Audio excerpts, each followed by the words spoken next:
finishing with 18 wins.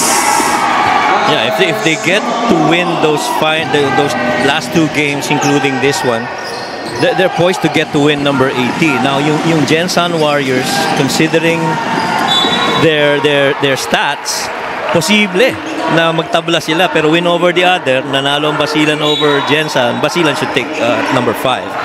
And Gensan should slide to number 6. One of the times na nagagamit ko itong magic mo, no? Kasi malapit ko na rin itapon to eh. And look at Adi Santos fly in. Ika nga ni Malipiton, taray ko. 11-point lead na para dito sa Basilan. And then this is a point in the game where Muntinlupa should at least fight back. And the narrative really of the third quarter was Basilan forcing 6 turnovers on Muntinlupa and getting 13 more points off of it. They have 20 points off turnovers right now. This is the problem, I think, with Muntinlupa for a while now. When they get uncomfortable, you know, it's easy to throw them off. When they get uncomfortable, that's when really the other team is you know, getting their way on them. Ganun talaga nagiging pattern. Katulad ng nabanggit natin kanina, may mga portion ng game na tumatahimik yung production. Either they're not scoring and things are slowing down. And so this is no exception. Oh, wow. Basilan putting on a show here in the second half. 78-66 now. 8 of 14 from 3. That's big. Flores nabitawan ng bola. Arwin has it. Alex. Now Arwin will try again. And it's an air ball. Heat check. Itong Basilan, ang average nito sa 3 points roughly mga 3 per game, pero doble. Nagpas na. And a little over 8 minutes to play here. Hindi pa naman tapos itong laban na to. May habol pa dito yung Muntinlupa, but they really have to start now. Ramos trying to find Bongay. Good catch by Errol. And the finish. They bring the lead down of Basilan to just 10 here. 8 minutes. And ito yung drive na yan ni Patrick Ramos. That curl pass over to Errol. And yan ang kailangan nilang gawin. Unti-untiin lang. Stay the course. They're still within striking distance. There's so much minutes left.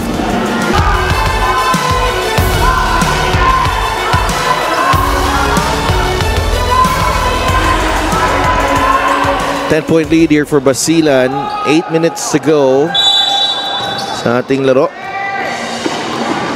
They've clawed their way back from an early double-digit deficit itong Basilan Star Horse. The Cagers were in control for the most of this ball game.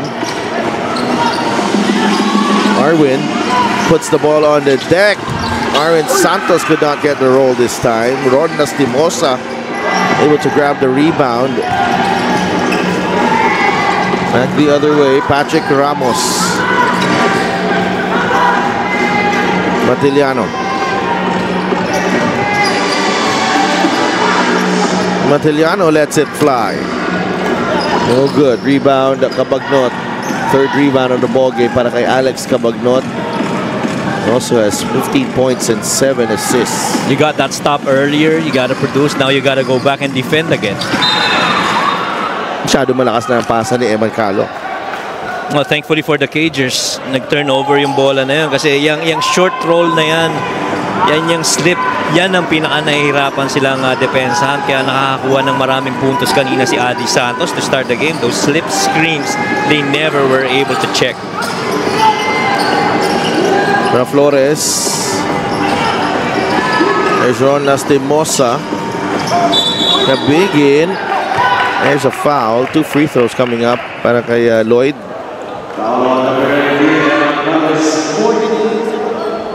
You're down 10 with 6:45 left. Mahaba pa ito. Pero kailangang maka-stop ka rin sa kabila. At pumuntos naman sa offensive side mo.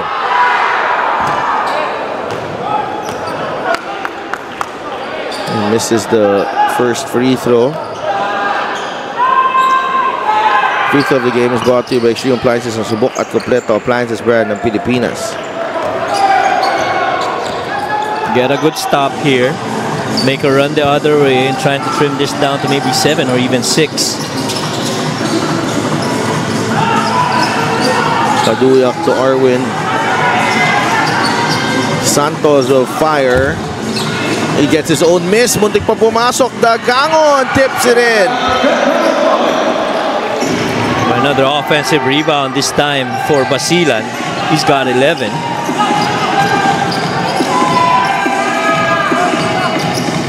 The big and that is tapped by Cabagnot. Crucial intervention.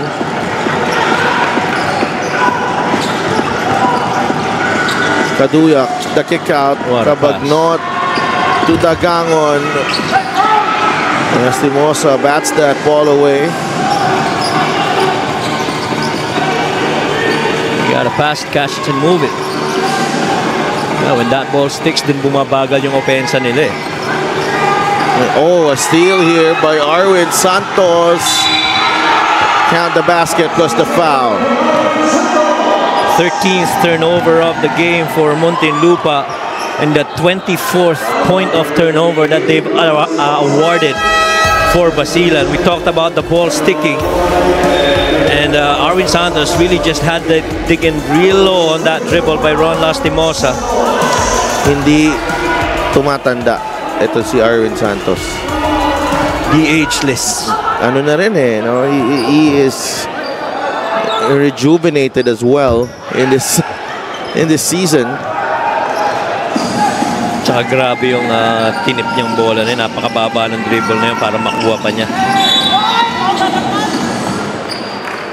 And Patrick Ramos, much as we talked a lot about how he's actually led the way alongside Domar, Lohera, and Flores, his production has really slowed down in the third quarter. Yeah, dalawa sila, no?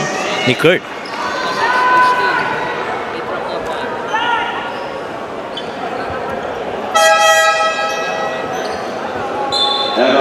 Scored 5 points in the third quarter, and after that, it's all been just empty possessions for Patrick Ramos.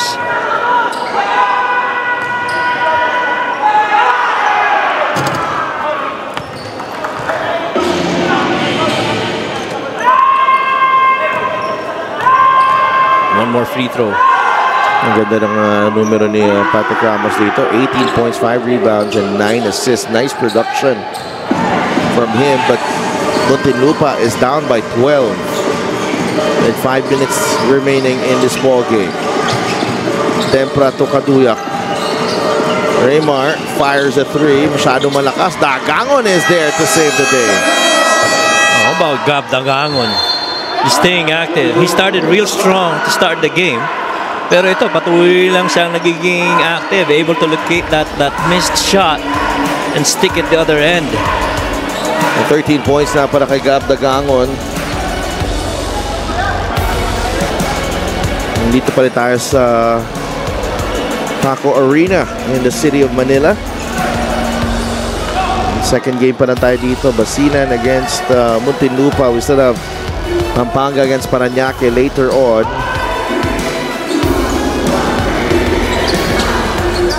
And 84-70 para sa Basilan. And good comeback para dito sa Basilan. And now they are in the lead by 14. Lohera spins and puts it in for 2. Nah, I like that move by Kurt Lohera. Basilan already has 3 team fouls. You gotta attack the paint and force them to get into foul trouble. Because if you don't defend you, then you more or less have a very comfortable shot that close. Kaduyak. Calo. 5 seconds on the shot clock. Calo goes for the step back. Tapikan ng bola. Ends up with Dagangon. Little fade away there from Gab. He misses. Tempra. Oh, nice move. James Tempra. Great up fake and then the finish with the right hand. Tsaka kontrolado after ma-secure yung offensive rebound, ano? Ramos pinilit. Last touch ni Gab Dagangon. And that time they did try to attack the paint pero outnumbered naman sa ilalim itong si Patrick Ramos.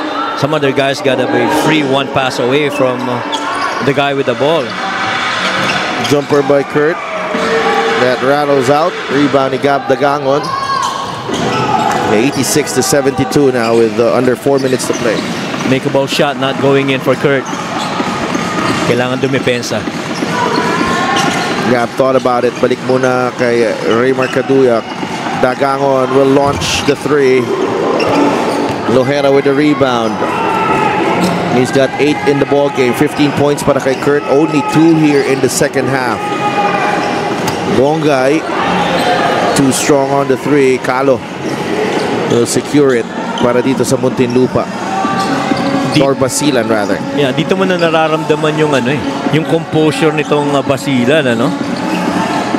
They have a lot of players. Ooh, turnover door for Eman. Hindi nakahanda si James Tempra. Ramos drives, fouled by Santos. Adi Santos. A strong drive to that open lane by Patrick Ramos.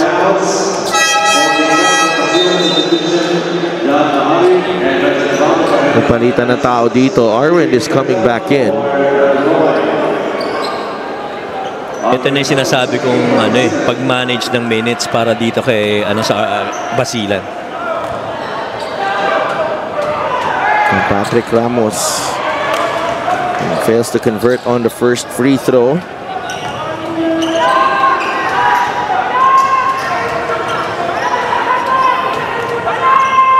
(18-7 and 9). Impressive numbers.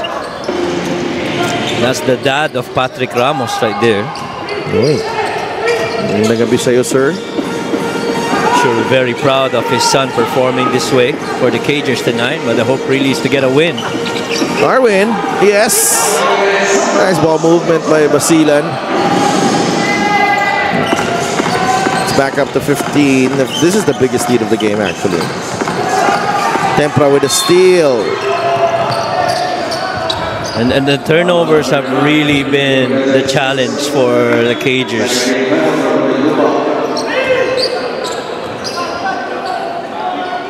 And 88-73.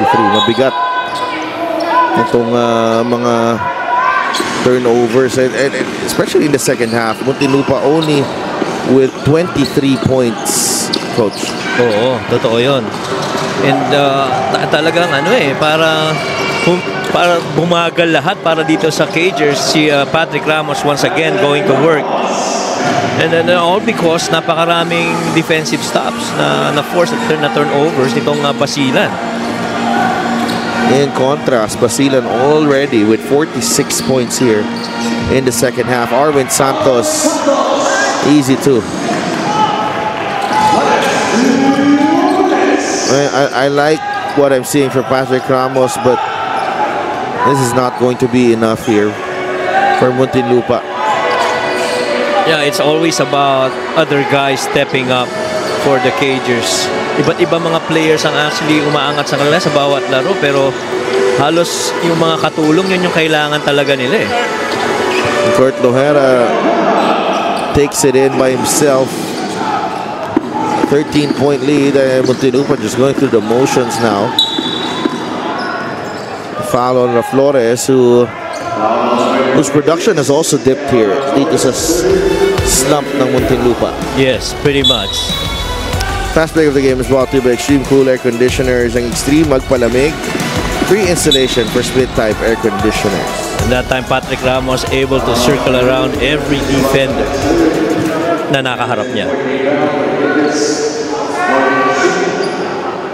Nalapas sa penalty ang Muntinlupa. It's 90-77. Lorenzo Navarro. Did not convert on the layup. He gets his own miss. And he finishes that one.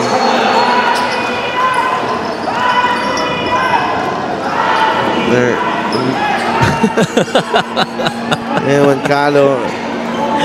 Sabi nila, taas na tunalon ni Lorenzo Navarro doon para sa offensive rebound.